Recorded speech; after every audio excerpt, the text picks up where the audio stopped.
Bonjour à tous, ravi de vous retrouver pour cette session sur l'inflation. Donc, je suis Thierry Fabre de Challenge et je vous présenterai les membres de cette table ronde au fur et à mesure.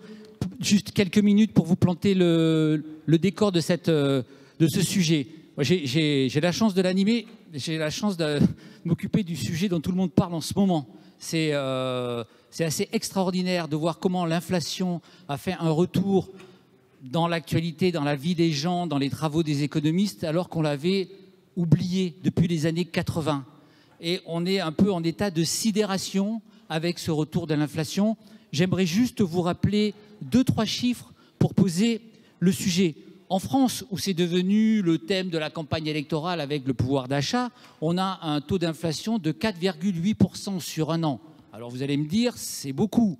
Sauf que quand on regarde nos voisins, les Pays-Bas sont à 11%. Les Allemands, un peu moins, mais là-bas où il y a une phobie de l'inflation, sont à près de 8%. Les pays baltes, l'Estonie, vous savez combien il y a d'inflation en Estonie? 19% sur un an. Si on regarde les chiffres au niveau de l'Union européenne, dans certains secteurs, l'alimentaire en moyenne est à 9%, l'énergie à 38%. Donc vous imaginez un petit peu les dégâts dans certains pays. On en discutera avec nos invités, mais a priori, ce qu'on voit, c'est qu'en France, même si le problème est grave pour un certain nombre de ménages et d'entreprises, on a le sentiment qu'on est un petit peu préservé. Donc, je vous propose de lancer cette table ronde en essayant de trouver des réponses à ces grandes questions que pose ce retour de l'inflation. D'abord, l'explication. D'où vient ce phénomène qu'on avait donc un peu oublié? 2, son ampleur, donc selon les pays, j'en parlais, mais aussi selon les catégories de la population, et également pour les ménages et les entreprises. 3e question essentielle, la longévité du phénomène. Combien de temps ça va durer? Quand j'entends la Banque Centrale Européenne nous annonce une accalmie pour 2023, faut-il y croire? Et dernière question essentielle, la façon d'y répondre, évidemment, quelle politique économique faut-il lancer? Les mesures d'urgence, ça on en voit un peu partout, et notamment en France. Le rôle des entreprises, est-ce qu'elles doivent augmenter les salaires? Certaines le font, pas toutes. Et le rôle aussi des autorités monétaires, puisque la clé est aussi du côté de la politique monétaire et donc de notre Banque Centrale Européenne. Alors, pour lancer le sujet, je m'adresse à Philippe Aghion qui est en visio. Philippe, en 2 mots de présentation, vous êtes connu, mais il faut juste rappeler que vous êtes un des grands économistes français, spécialiste de la croissance, avec une théorie schumpeterienne de la croissance qui a été adoubée par vos pairs au niveau académique.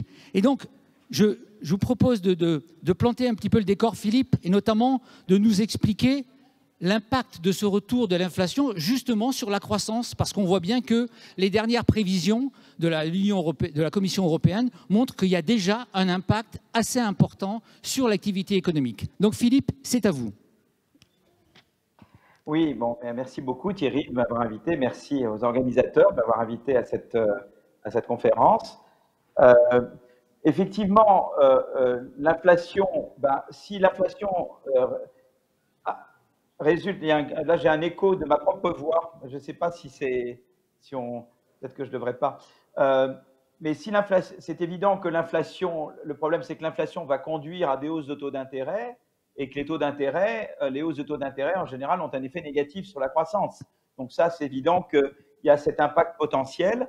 C'est très important de limiter l'inflation. Alors la chance qu'on a, c'est qu'en France on a réussi, comme vous l'expliquez très bien, à limiter pour le moment l'ampleur de l'inflation.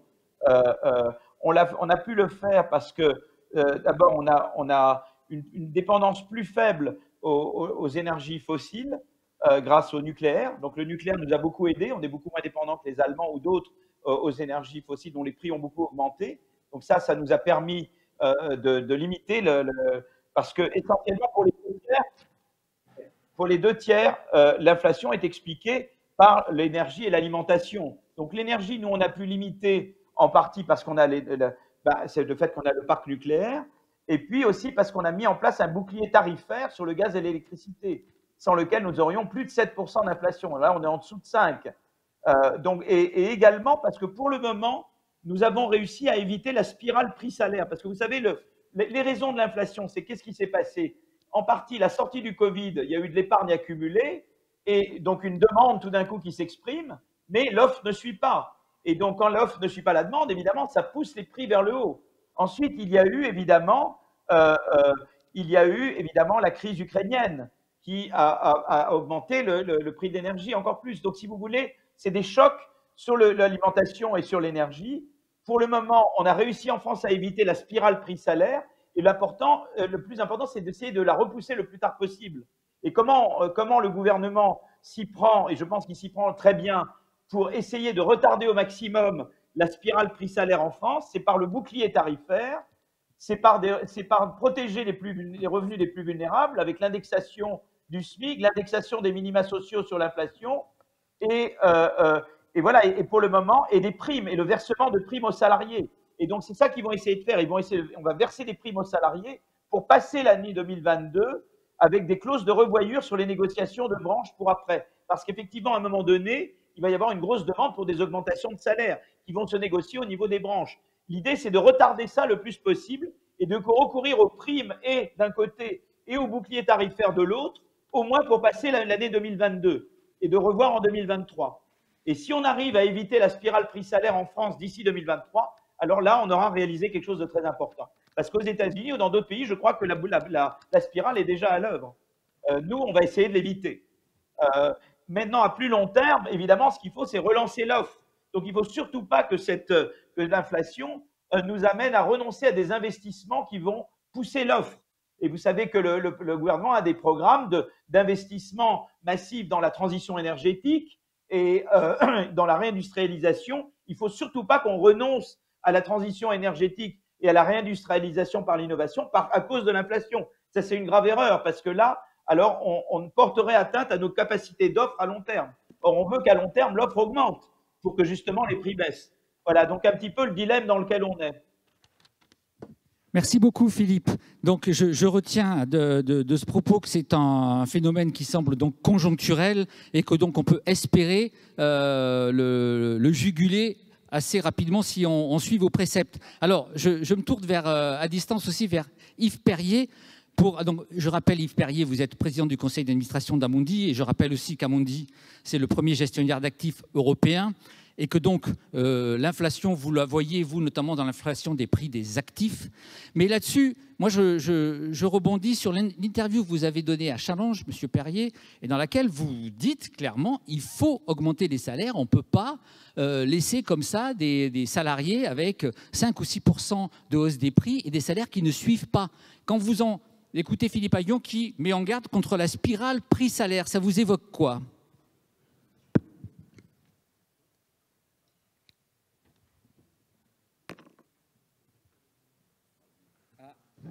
Monsieur Perrier, vous ne m'entendez pas. Maintenant, je vous entends. Ah, ça y est. Donc j'ai pas du tout. Vous n'avez pas du tout entendu la question. Donc je vais la répéter. Là, vous m'entendez là ? Oui, je vous entends. OK. Simplement, Philippe Aghion vient de nous dire d'éviter absolument, face au phénomène de l'inflation, la spirale prix-salaire.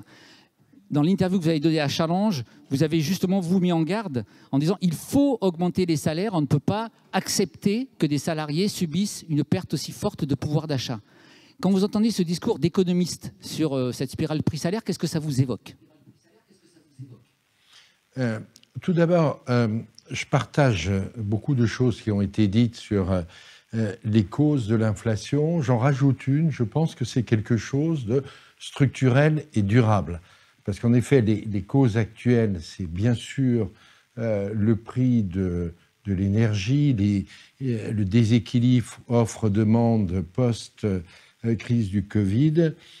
Mais il y a deux autres facteurs à prendre en compte. Le premier, c'est ce qu'on peut considérer comme la fin d'une globalisation telle qu'on l'a vécue depuis une quarantaine d'années où on peut produire n'importe où et il n'y a pas de considération stratégique. Je pense que cette époque est révolue. La mondialisation va continuer, mais elle va se régionaliser. On va devoir produire beaucoup plus dans nos régions, donc c'est à la fois une bonne chose pour la réindustrialisation, mais ça coûtera plus cher. Et il y a un deuxième facteur qui est, à mon avis, pour l'essentiel devant nous, c'est le coût de la transition énergétique. Cette transition énergétique va nécessiter des investissements considérables, plus de 10 trillions d'euros au niveau de l'Union européenne d'ici 2030, et la répartition du coût de la facture entre le consommateur, le contribuable et la rémunération du capital n'est pas définie. Donc, pour l'instant en Europe, à l'inverse des États-Unis, on n'est pas rentré dans une dynamique salaire-prix.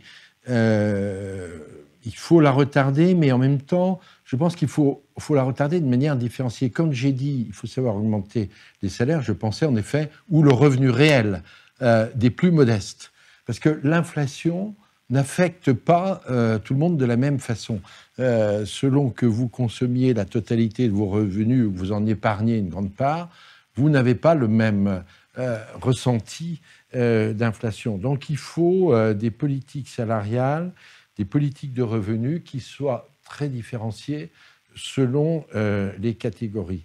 Au fond, si vous voulez, en synthèse pour résumer, je pense qu'on ne se rend pas assez compte que depuis une quarantaine d'années, on a vécu dans un contexte qui était caractérisé par la baisse des taux d'intérêt continue, puisqu'ils sont arrivés même à un niveau négatif, et une permanente importation de désinflation des pays émergents. Donc je pense qu'on sort de ce cycle. On va moins porter d'inflation des pays émergents, on en aura plus dans les pays, de manière endogène, dans les pays occidentaux. Et les taux d'intérêt vont remonter. Alors, on peut débattre du rythme, de l'ampleur, mais on sait qu'ils vont remonter.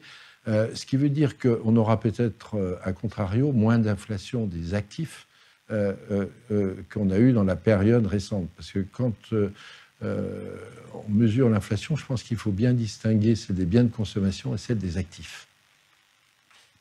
Merci beaucoup. Donc, on reviendra sur toutes ces questions. Je me tourne vers vous, Sam Golshani.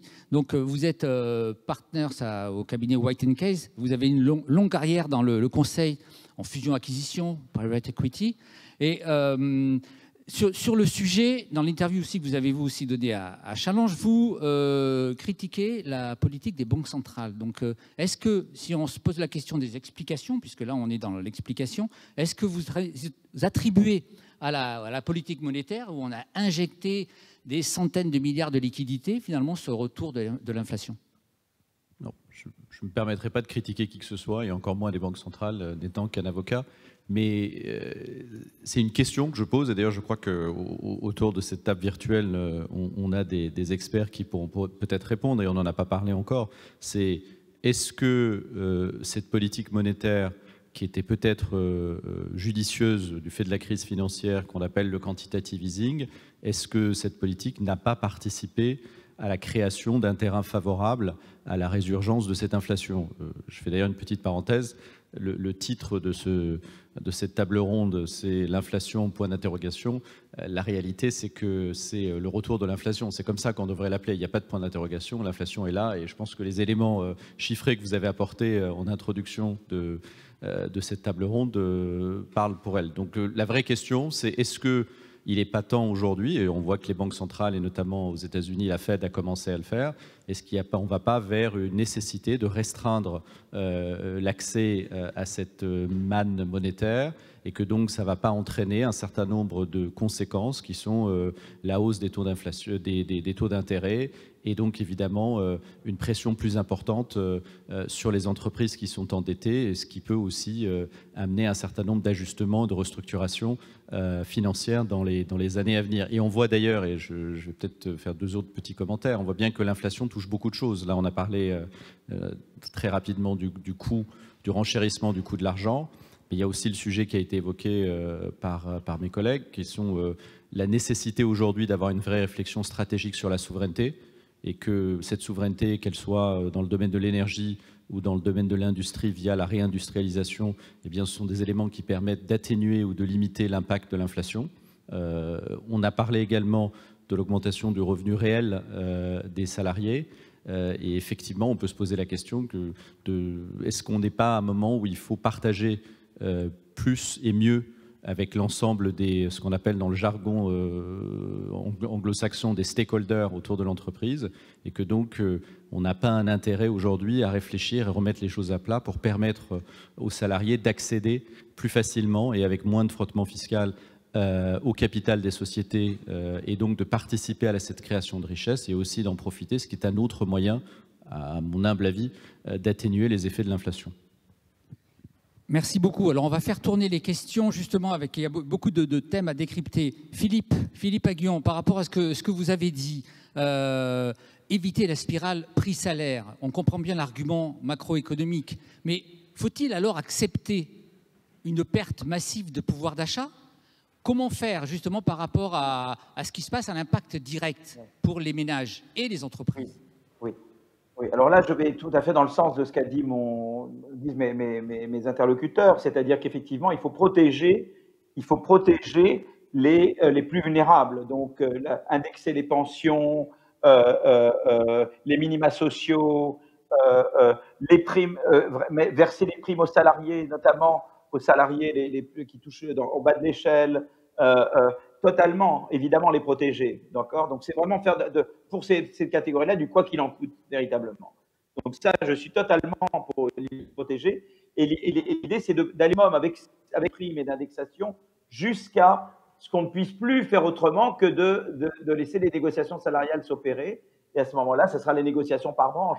Mais il faut espérer qu'à ce moment-là, l'offre sera repartie. Vous voyez ce que je veux dire ? C'est un peu une course, Thierry, entre... D'un côté, tu comprends l'inflation qui commence, et nous, il faut essayer de faire en sorte qu'elle ne dégénère pas trop vite en spirale, et de l'autre côté, faire repartir l'offre, et en même temps baisser le prix de l'énergie, etc., de façon que quand l'offre augmente, tu vois, on arrive vraiment à contrecarrer, quoi. Et c'est cette course-là qu'on est en train de faire.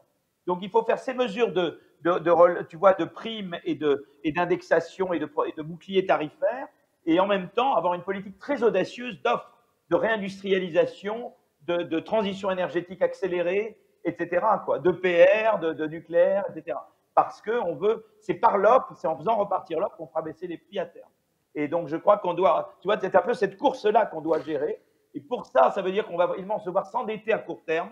Et pour pouvoir s'endetter à court terme sans perdre notre cotation sur les marchés internationaux, la réforme des retraites est indispensable. Il va falloir, d'ici Noël, que la France fasse une réforme des retraites où elle augmente la durée de cotisation. C'est indispensable. Si on ne fait pas cette réforme des retraites, on ne peut pas se permettre de s'endetter comme on va devoir le faire à court et moyen terme pour à la fois compenser les plus vulnérables et investir massivement dans la transition énergétique et la réindustrialisation. Pour pouvoir tenir cette équation, il faut que la France donne des signaux très clairs, qu'elle poursuit ses réformes. Et la réforme la plus importante, c'est la réforme des retraites. Merci. Alors Yves Perrier, toujours un peu sur ce sujet de la compensation de l'effet de l'inflation qui va coûter, donc si on suit Philippe Aghion, très cher. Il y a aussi à côté de ces dépenses, les dépenses pour la transition énergétique, colossales. Et vous, là-dessus, vous avez l'approche d'essayer de réfléchir au partage de ce coût. Et notamment, vous êtes partisan de baisser la rémunération du capital. Alors pour un gestionnaire d'actifs, c'est assez intéressant d'avoir cette approche. Est-ce que vous pouvez nous la détailler? Et surtout, comment y arriver? Comment faire en sorte que les actionnaires ne demandent plus des rendements extraordinaires, à plus de 15%? Bon, pour commencer, je crois qu'il faut avoir en tête que ces rendements, ces objectifs, cette doxa de retour sur capital de 15%, a été fixé au milieu des années 90. Et à l'époque, le taux sans risque était aux alentours de 7%. C'est-à-dire qu'on disait que cette rentabilité capital, c'était 2 fois le taux sans risque. On l'a maintenu alors que les taux sans risque sont devenus proches de zéro. Et en fait, on a pu la maintenir. Pourquoi? À cause de l'afflux des liquidités à cause des effets de levier permis par cette politique monétaire accommodante qui est conduite, au fond, depuis la crise financière de 2007. Je dirais que d'une certaine façon, la crise financière de 2007 venait d'un excès de dette. On l'a soignée par plus d'excès de dette. Et la crise du Covid, on l'a traitée par plus d'excès de dette, ce qui fait qu'on arrive à des niveaux d'endettement, qu'ils soient publics ou privés au niveau mondial, qu'on n'a jamais connus historiquement. Donc, on a des taux de rendement qui n'ont absolument aucune justification, sauf à être, je veux dire, en quelque sorte, inflatés par tous les effets de levier, et on a devant à financer la transition énergétique. Alors, la particularité de la transition énergétique, qui en fait, que je définis moi comme une révolution industrielle, parce qu'on parle de l'offre d'énergie, on a raison, c'est massif, mais c'est aussi de transformer les modes de production. On ne fabriquera plus toujours du ciment ou de l'acier, mais pas de la même façon. C'est de modifier les produits, qu'on fait à la voiture électrique versus moteur thermique, et modifier les chaînes de valeur. Mais elle ne va pas créer de vraies valeurs d'usage, puisque on aura toujours des voitures, on chauffera différemment, mais à l'inverse des révolutions industrielles précédentes. Donc l'idée de faire supporter le coût de cette transition, soit complètement aux contribuables, soit complètement aux consommateurs, n'est pas possible. Et je pense qu'en fait, elle doit être équitablement répartie. Il faut qu'il y ait un signal prix, clairement, pour que le consommateur adapte les usages pour plus d'efficacité énergétique. Il faut que le contribuable le fasse, qu'il soit, parce que c'est une œuvre, en fait, de transformation profonde d'un pays, et donc il faut une mobilisation collective des citoyens, mais il faut aussi qu'on revienne à des niveaux plus réalistes de rentabilité du capital. Et à cet égard, je veux dire qu'il faut... bien sûr qu'il y a des phénomènes globaux, mais il faut bien voir que ce phénomène d'inflation ne va pas se traduire complètement de la même façon. Vous avez aujourd'hui des entreprises qui souffrent de ce phénomène et des entreprises qui sont fortement gagnantes de ce phénomène. Il suffit de voir les résultats des groupes pétroliers, de groupes comme dans le transport maritime ou la sidérurgie. Je veux dire, les résultats sont colossaux. Donc, il va falloir, en fait, et c'est là que je pense qu'il nous faut, ce que j'appelle moi une nouvelle économie politique, il va nous falloir mieux organiser la façon dont sont mis en cohérence l'action des États par les politiques publiques, par la fiscalité, des entreprises et du système financier. Merci. C'est pour ça que je pense que l'idée de planification, qui est une idée mal vue depuis 40 ans, alors qu'en fait, parce qu'on pense à bureaucratie derrière planification, je pense à la planification à la mode Jean Monnet des années 50 et qu'on a trouvé ensuite sous le régime, en réalité est nécessaire. D'accord. Monsieur Golshani, sur justement toujours ce sujet de la compensation, et notamment pour les salariés, alors il y a des idées qui émergent, notamment cette idée reprise par le candidat Macron, maintenant réélu, le dividende salarié obligatoire. Et c'est une idée que vous avez critiquée, justement, récemment. Vous, quelle est votre approche pour compenser notamment les salariés? Et je pense que vous poussez l'idée de l'actionnariat, mais comment le faire et comment le faire à grande échelle? Déjà, je pense que quand on parle de dividendes, on part du principe que derrière, il doit y avoir des actionnaires.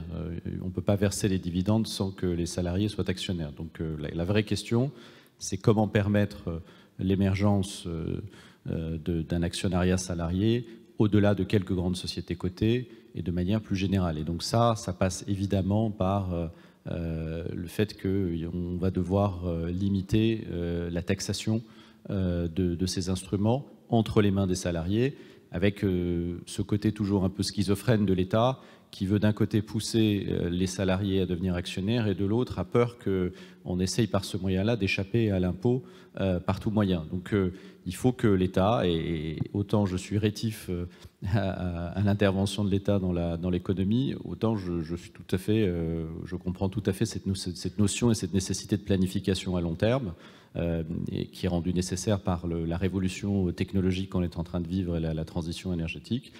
Et donc il faut que l'État accepte de lâcher la bride sur cette taxation que les salariés subissent et leur permettre de pouvoir accéder au capital. Et par ça passe par le fait que si les actionnaires d'une société votent à la majorité nécessaire, ça sera qualifié l'ouverture du capital sous forme d'émission d'actions gratuites, il ne devrait pas y avoir de frein, soit les 10% aujourd'hui qui existent en droit des sociétés, soit la taxation dès l'émission de ces actions. Il faut que les actionnaires puissent librement décider de donner gratuitement des actions aux salariés, de sorte à ce que ces salariés puissent derrière bénéficier des dividendes. Mais là où je suis de nouveau contre cette notion de dividende obligatoire, que ça soit d'ailleurs pour les salariés, mais pour les autres actionnaires, c'est parce qu'effectivement, aujourd'hui, quand on raisonne intérêt social, c'est-à-dire l'intérêt de l'entreprise, eh bien, peut-être que cet argent est mieux utilisé par l'entreprise aujourd'hui dans le cadre de réinvestissement pour se préparer à la transition énergétique, pour se préparer à ces notions de souveraineté économique et industrielle, plutôt que de devoir les distribuer à ses actionnaires dans une espèce de course sans fin au rendement du capital, puisqu'effectivement, on voit bien qu'il se crée un phénomène d'aubaine qui, d'une certaine façon, obère la capacité d'investissement des entreprises qui ne sont guidées que par une politique de distribution de dividendes. Alors juste, je précise, le dividende salarié, c'était obliger l'entreprise à augmenter les salaires si elle distribue des dividendes. Oui, mais ce n'est pas une distribution obligatoire d'actions. Oui, mais ça entraîne un frottement fiscal. Donc, en fait, en réalité, si on veut pouvoir faire participer les salariés à la création de valeur d'une entreprise, eh bien, il faut que ces salariés soient actionnaires. Il n'y a aucune raison de créer une forme de société de caste dans laquelle les salariés ne sont pas actionnaires, les actionnaires ne sont pas salariés, et ces deux mondes coexistent. Et donc, le législateur est obligé de forcer l'un pour permettre à l'autre de bénéficier des fruits de son travail. Le capital humain est aussi important que le capital financier. Il n'y a aucune raison qu'il ne coexiste pas dans le capital social d'une entreprise. D'accord, merci. Alors, Philippe Aghion, je reviens vers vous parce que j'aimerais bien vous faire réagir à ce qu'a dit Yves Perrier sur la mondialisation, enfin la globalisation, l'évolution récente. Son argumentation, c'est de dire qu'il y a une espèce de régionalisation qui fait qu'il va y avoir donc une augmentation mécanique des prix. Si on commence à produire plus proche de la France, on aura des salaires évidemment supérieurs que si on produit en Asie du Sud-Est ou au Maghreb. Est-ce que vous considérez que c'est un phénomène durable et qui risque de provoquer une inflation durable? Tout dépend de si on arrive à innover. Je veux dire, si on innove, on arrive à faire baisser les prix. Et l'automatisation aussi. Alors, on a toujours eu peur des robots et d'automatisation parce qu'on a vu ça comme détruisant des emplois. En fait, les firmes qui automatisent, qui robotisent, créent des emplois parce qu'elles deviennent plus productives et du coup, elles augmentent leur part de marché mondial et donc la demande d'emploi. Je pense qu'en automatisant, mais en même temps en éduquant, vous voyez, l'éducation, l'automatisation et l'innovation, ensemble, vont nous permettre en fait de reconquérir la maîtrise des chaînes de valeur mondiales et sans trop augmenter les prix parce que nous allons produire des biens moins chers. Disons que ce qu'on appelle les prix ajustés par la qualité, on va pouvoir les faire baisser par l'innovation et l'automatisation des tâches, mais évidemment avec une main-d'œuvre qualifiée pour pouvoir suivre cette révolution technologique. Donc je crois qu'on a les clés on n'est pas condamné. La seule façon de faire baisser les prix n'est pas de faire produire dans des pays où la main-d'œuvre n'est pas chère. C'est nous-mêmes de trouver des moyens de produire moins cher. Et la manière de le faire, c'est qu'on automatise, on robotise, voilà, mais en éduquant notre force de travail en même temps. Parce que, en fait, les entreprises qui mécanisent, elles créent des emplois plus qu'elles n'en détruisent. Parce que l'effet de productivité l'emporte sur l'effet de substitution. Et c'est les études empiriques qui le montrent. Très bien. Yves Perrier, je reviens vers vous pour détailler une idée, là aussi, que vous avez avancée dans l'interview de Challenge. Vous avez un peu, d'une certaine façon, dédramatisé ce sujet en disant que finalement l'inflation, elle peut avoir des effets positifs pour la dette, par exemple, parce que ça allègera mécaniquement notre fardeau.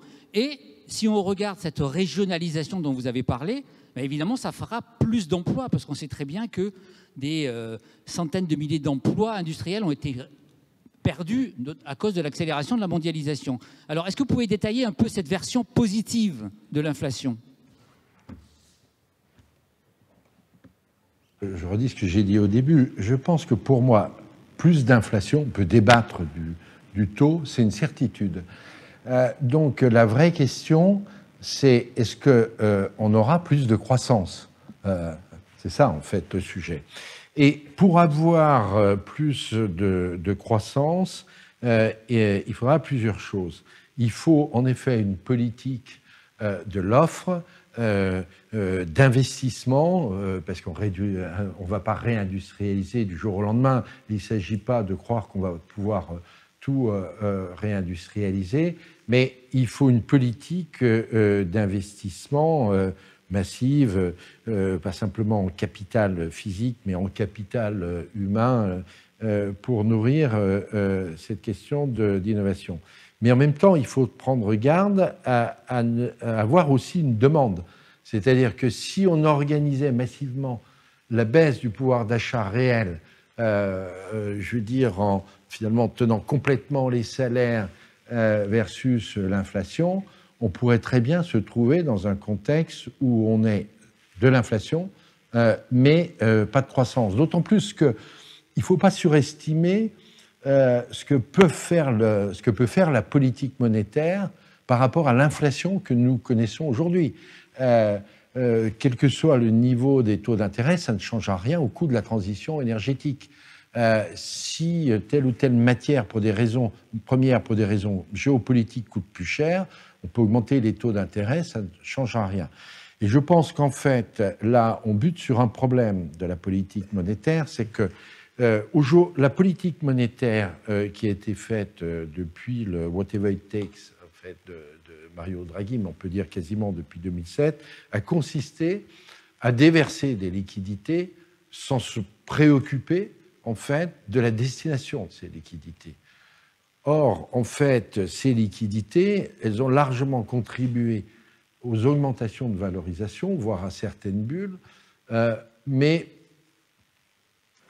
pas énormément aux investissements. Et je pense qu'on devrait avoir une politique monétaire, notamment pour la transition énergétique, qui a un bucket spécifique pour la transition énergétique, mais pour le reste, on revienne à une politique monétaire normale. Parce que le paradoxe de cette politique monétaire, c'est qu'au fond, elle amène, in fine, en réalité, à favoriser des investissements, je veux dire classiques, au détriment des investissements à faire pour la transition énergétique ou pour la réindustrialisation nécessaire au regard des questions de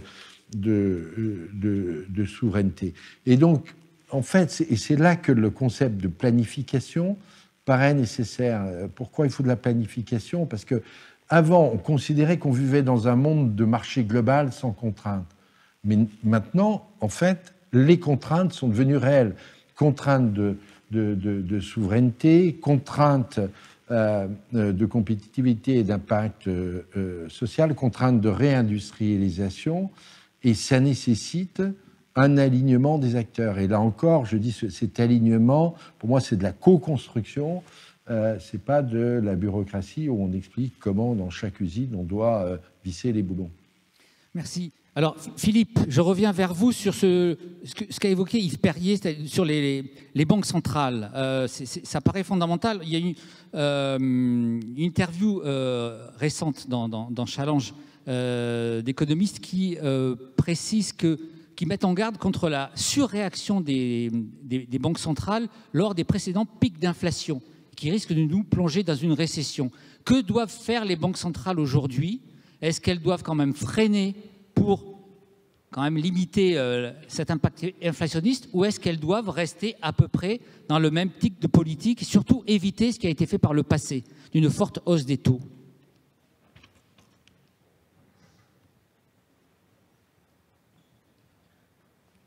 Est-ce qu'on a perdu Philippe Aghion? Oui, c'est pour moi, tu m'entends? Ah, ça y est, on entend. C'est bon? C'est bon. D'accord. Oui, d'accord. Donc moi, j'entendais très bien. Je pense qu'effectivement, il faut une réaction modérée des banques centrales, mais c'est pour ça qu'en même temps, il faut faire tout ce qu'on peut pour limiter la spirale inflationniste. Vous voyez, pour retarder la spirale et pour limiter l'ampleur de l'inflation. Et donc, c'est pour ça que toutes les mesures que prend le gouvernement français vont dans le sens de… Évidemment, la France, ce n'est pas elle toute seule qui détermine la politique de la BCE, mais tout ce qu'on peut faire pour éviter une surréaction des banques centrales, c'est très important, évidemment. Il ne faut pas qu'elles réagissent trop, parce que c'est quand même… Il y a un côté très temporaire. La guerre en Ukraine, ce n'est pas pour toujours. Le mismatch entre l'offre et la demande de produits à la sortie du Covid, ce n'est pas pour toujours. Il y a quand même un côté très transitoire de cette affaire-là. Donc, c'est pour ça qu'il ne faut pas qu'elle surréagisse. Mais il faut nous faire notre travail. Vous voyez, c'est toujours le problème. On revient toujours au discours de Jackson Hole de Draghi, quand il était à la tête de la BCE. Il disait, nous, voilà ce que nous pouvons faire, mais il y a ce que vous, les États, vous pouvez faire. Et les États, qu'est-ce qu'ils peuvent faire? Les États, ils doivent faire des politiques, des réformes structurelles qui leur permettent de faire des bons investissements, en même temps de faire ce qu'ils peuvent pour limiter les spirales inflationnistes. Voilà ce que peuvent faire les gouvernements. Et de l'autre côté, la Banque centrale, évidemment, elle ne peut pas ne pas du tout réagir à l'inflation, mais elle doit le faire avec modération. D'autant que n'oublions pas que l'inflation est surestimée quand même. Alors, elle est surestimée de 0,7. Évidemment, quand on passe à une inflation à 2 chiffres, ça ne compte pas de beaucoup. Mais c'est vrai que voilà, on tend en général à mal mesurer l'inflation. On tend en général à surestimer l'inflation et à sous-estimer la croissance réelle de la productivité. Donc, il faut faire attention. Elles doivent réagir modérément, sachant qu'on est dans une situation transitoire et que la guerre en Ukraine ne va pas durer pour toujours et que l'offre va finir par s'ajuster à la demande. Voilà, je pense que… Mais ça dépend de nous également, des politiques que nous faisons. Donc, nous, on doit ajuster l'offre d'un côté. Les banques doivent augmenter un peu les taux d'intérêt, mais pas trop. Et c'est en se coordonnant comme ça qu'on peut passer cet épisode inflationniste. Très bien, merci. Alors Sam Ghoshani, je ne sais pas si vous avez un avis, vous n'êtes pas économiste, mais sur ce que doivent faire les banques centrales. Vous avez dénoncé, justement, enfin vous avez mis en garde contre les injections massives de liquidités. Est-ce que, à votre avis, qu'est-ce qu'elles doivent faire? Est-ce que vous avez un avis sur le sujet? Non, moi j'ai évidemment aucun avis, mais je suis témoin au quotidien de ce monde financier par le truchement de nos interventions auprès de nos clients. Et c'est vrai que cette injection massive de liquidités depuis 2007, qui a eu encore une fois une vraie utilité, puisque ça a permis de mettre fin à une vraie crise du crédit au sens étymologique du terme des établissements bancaires. Il y avait un problème de confiance sur le marché interbancaire, et donc cette injection massive a permis d'éviter une crise majeure de notre système financier.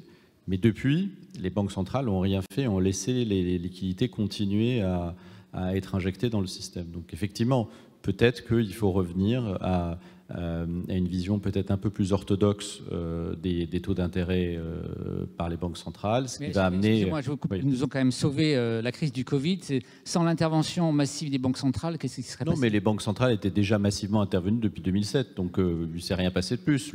On a passé le Covid, on a nous-mêmes créé d'une certaine façon les contraintes du Covid en prenant des mesures extrêmes. Et puis après, on peut dire que ce que la France a fait pour le Covid, c'était plutôt une bonne chose, le quoi qu'il en coûte, mais avec un coût de la dette qu'il va bien falloir rembourser. La seule chose que je dis aujourd'hui, c'est qu'en augmentant les taux d'intérêt, et donc on va permettre de mieux mesurer le risque, et donc on va quand même permettre au marché de s'ajuster, et il y aura évidemment des gagnants et des perdants, et il y aura évidemment des restructurations financières à faire, mais tant qu'on injecte massivement des liquidités, on ne pourra pas restructurer le bilan des entreprises, et donc on ne pourra pas gérer cette masse de dettes qui s'accumule, puisqu'effectivement, je pense qu'on n'a jamais été à un niveau d'endettement aussi important dans l'histoire, à la fois chez les particuliers et les entreprises. Alors, il n'y a pas de questions qui arrivent sur ma tablette, donc, mais n'hésitez pas à en poser via le via le site, hein, pour si vous avez envie de faire agir nos invités. Je ne vous lâche pas, on passe. J'ai envie de vous faire témoigner, alors non pas sur les banques centrales, puisque vous n'y êtes pas au quotidien, mais sur vos clients, grandes entreprises. Nous, on a fait une enquête dans Challenge justement sur les négociations salariales actuelles. Et on voit bien qu'il y a quand même les entreprises ont rouvert les négociations, notamment les grandes, ce qui est assez inédit. Ça ne s'était jamais fait jusqu'alors. Ce qu'on appelle les NAO, c'était une fois par an. Et là, les prix accélèrent tellement qu'on les rouvre. Et donc, il y a des compensations. Est-ce que, dans les exemples que vous voyez autour de vous, comment vous sentez le climat? Est-ce que les dirigeants sont vraiment déterminés à augmenter fortement parce qu'ils sont conscients qu'il y a un vrai problème? Et donc, est-ce que ça peut créer cette spirale dont parlait Philippe Aghion? Moi, je crois qu'on assiste quand même à une transformation dans les rapports dans le droit du travail et dans les rapports des salariés avec les entreprises. Et le Covid étant passé par là, le travail à distance étant passé par là, les modes de fonctionnement sont passés par là. Il y a quand même aujourd'hui, en tout cas en France, une génération qu'on appelle start-up, tech, on l'appelle comme on veut, mais qui montre qu'il y a une autre façon de travailler. Et je crois que tout ça change fondamentalement les rapports entre les salariés et les entreprises.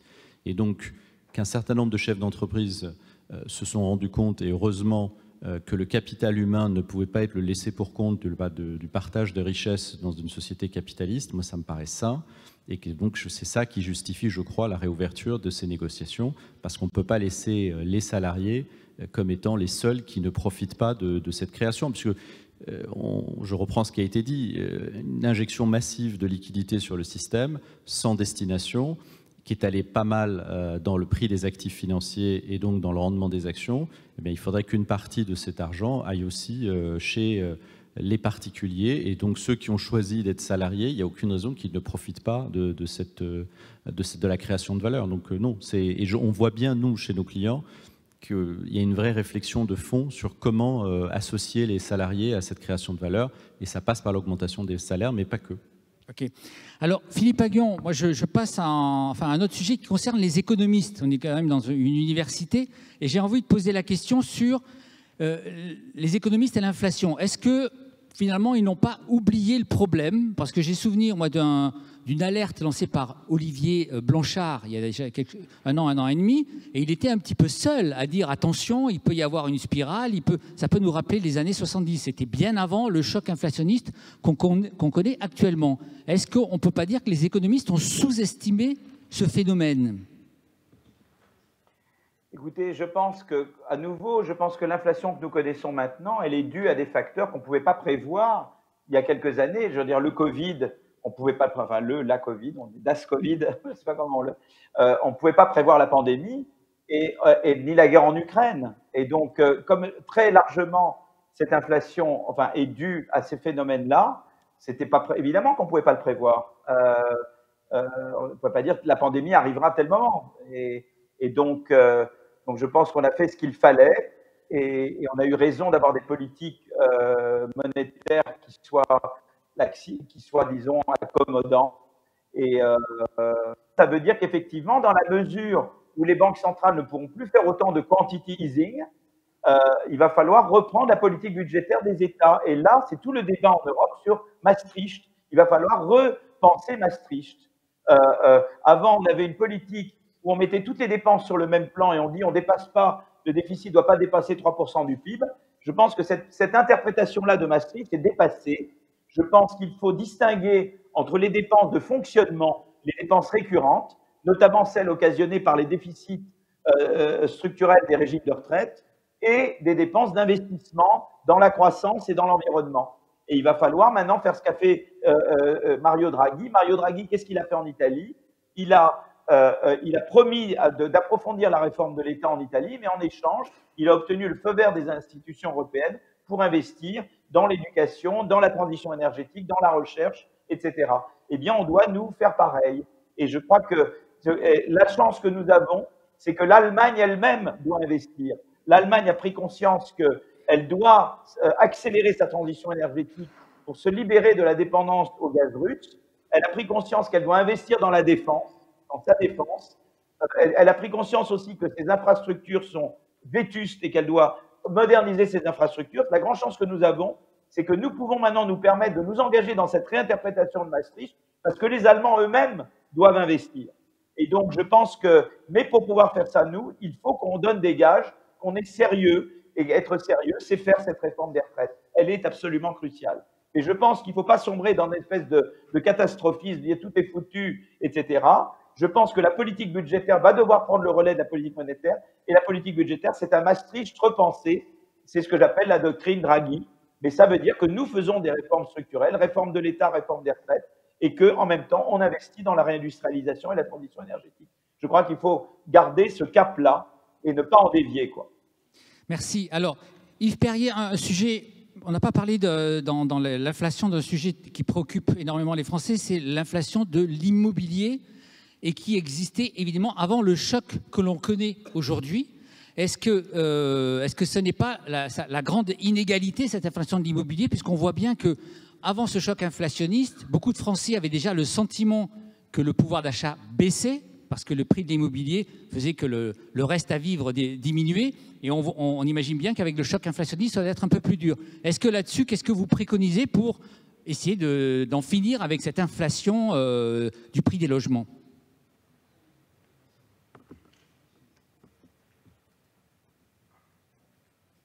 Vous m'avez entendu ? Non ? Ah. Qui s'adresse ? Non, c'était à vous la question, en fait. Vous voulez que je la repose ? Vous ne l'avez pas écouté ? C'est pour qui ? C'est pour vous. Question sur l'immobilier.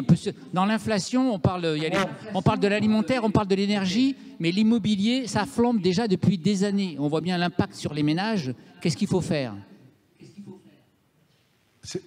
Je réponds ? Allez-y. OK. D'abord, en fait, qu'est-ce qui s'est passé, en effet, sur l'évolution des prix de l'immobilier ? Ils ont fortement augmenté au cours des 25-30 dernières années, mais largement du fait de cette politique monétaire qui a permis de faire des taux d'intérêt très bas. Qu'est-ce qui s'est passé entre 2000 et 2020 ? En gros, on est passé de taux d'intérêt qui étaient à 4-5%, des durées de crédit à 15%, à des taux d'intérêt qui sont devenus à 1 ou 1,5% et des durées de crédit de 25 ans. Bon. Ce qui fait que, en réalité, parce que pour celui qui achète, c'est le montant du remboursement, en fait, qui compte. Et donc, cette baisse des taux d'intérêt a permis, a engendré cette augmentation des actifs immobiliers, de la valeur des actifs, et en même temps, l'autre facteur, c'est qu'on n'a pas assez construit. Bon. Et ce qui fait d'ailleurs que dans la mesure de l'inflation, je dis toujours attention en France, lorsque quelqu'un achète un bien, qu'il emprunte à 25 ans, on considère que c'est le fait qu'il l'ait payé 30% plus cher que quelques années avant, on ne considère pas que c'était inflationniste. Pour autant, pour la personne qui a acheté, à la fin du mois, il se rend compte qu'une fois qu'il a payé le remboursement de son emprunt, il y a une très grande différence. Et donc aujourd'hui, il faudrait qu'on ait une politique de construction de logements beaucoup plus offensive que celle qu'on a. Il y a des tonnes de freins, les réserves foncières, l'étude des municipalités, parce que c'est la seule façon, en réalité, de rendre ce coût de l'immobilier plus acceptable. Et ça sera d'autant plus important que les taux remontants, pour les primo-accédants, ça va être de plus en plus difficile, en fait, d'acheter en fait un bien immobilier. Merci. On s'approche de la fin de cette session. Philippe Aghion, juste pour conclure, est-ce que on retient quand même un peu d'optimisme dans ce que vous dites, c'est-à-dire qu'on a le sentiment que c'est un cap à passer et que si on se débrouille bien, ça ne va pas atteindre profondément notre croissance. Est-ce qu'on peut résumer les choses comme ça ? Je dis qu'en tout cas, il faut faire le maximum, quoi. Je veux dire, je ne peux pas dire d'emblée tout ira pour le mieux dans le meilleur des mondes. Mon optimisme n'est jamais panglossien. Mon optimisme est gramscien. C'est différent. C'est un optimisme de combat. C'est-à-dire que je dis, il y a des choses que nous pouvons faire. Nous avons des leviers. Un levier également, c'est que l'Europe en tant que telle peut emprunter. En mutualisant ses dettes, l'Europe a des capacités d'emprunt. Donc, c'est évident qu'il y a des gros investissements à faire. Nous devons investir dans l'éducation, nous devons investir dans la transition énergétique et la réindustrialisation. Il se trouve que l'Allemagne également a des gros investissements à faire. Nous devons faire ces investissements. On ne peut pas se permettre de retarder ces investissements. Donc, c'est vrai que l'inflation, c'est un cap à passer, mais ces investissements vont nous aider à passer ce cap. Donc, il y a un certain nombre de choses qu'on peut faire à court et moyen terme qui vont peut-être occasionner un endettement supplémentaire. C'est pourquoi il faut également, en même temps que nous faisons ces investissements, faire des réformes structurelles qui vont nous donner la crédibilité nécessaire, parce que sinon la France ne pourra emprunter qu'à des taux très élevés sur les marchés financiers. Donc il faut que nous donnions des gages en faisant la réforme des retraites et approfondissant la réforme de l'État. Ça nous donne cette flexibilité pour répondre, pour d'un côté aider les plus vulnérables à surmonter la crise inflationniste, et puis d'un autre côté faire cette réponse par l'offre qui est la meilleure réponse à terme à cette crise inflationniste. Voilà, on doit tenir ces bouts-là en même temps. D'accord. Ça donne un peu l'idée globale du programme. Très bien. Monsieur Golshani, pour conclure, est-ce que vous partagez cet optimisme vu la gravité du problème? Non, moi je partage absolument l'optimisme parce que je crois que l'inflation, le conflit ukrainien, le Covid, la fin d'une forme de fluidité absolue des transports et d'interconnectivité des pays nous amène chacun des pays à devoir se repenser et avoir une vraie réflexion stratégique de souveraineté. Et je crois que cette question de la souveraineté nationale, sans qu'il y ait d'idéologie derrière, hein, mais qui est devenue un élément très important. Et c'est ça, c'est par là, je crois, que chaque pays va pouvoir trouver son chemin et que l'Europe, en tant qu'entité politique, peut aussi trouver un chemin. Et donc c'est indispensable, je crois, de réfléchir maintenant à la réindustrialisation, à la souveraineté énergétique, à la souveraineté militaire, de défense et à la transition énergétique, et pays par pays. Et donc ça passe effectivement par une politique de l'offre. Et ce n'est que comme ça qu'on sera mieux préparé aux autres chocs, parce que le conflit ukrainien s'arrêtera et puis il y aura autre chose, et puis il y aura peut-être une autre pandémie, et puis il y a encore autre chose. Donc je crois que cette espèce de bulle de 30 ou 40 ans qui a suivi la Deuxième Guerre mondiale, où l'Occident a pensé être totalement à l'abri de l'histoire, je crois que cette bulle est définitivement terminée, et que donc, étrangement ou paradoxalement, je trouve qu'il y a de l'optimisme à se dire qu'on est maintenant devenu réaliste. Monsieur Perrier, le mot de la fin sera pour vous, et je vous repose la même question. Est-ce que vous partagez l'optimisme des autres membres de cette table ronde?